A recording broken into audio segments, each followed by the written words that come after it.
خبر شامل کرتے ہیں احمد پور شرقیہ سے۔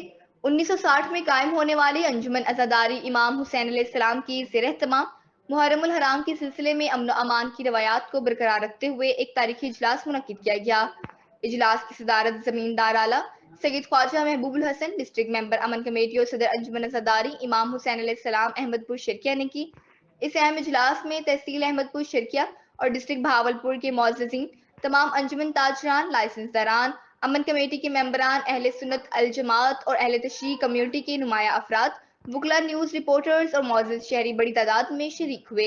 اجلاس میں امن و ہم آہنگی کا پیغام دیا گیا اور کہا گیا کہ روایت کے مطابق محرم الحرام کے دوران ضلع بھر میں امن و امان کو برقرار رکھا جائے گا۔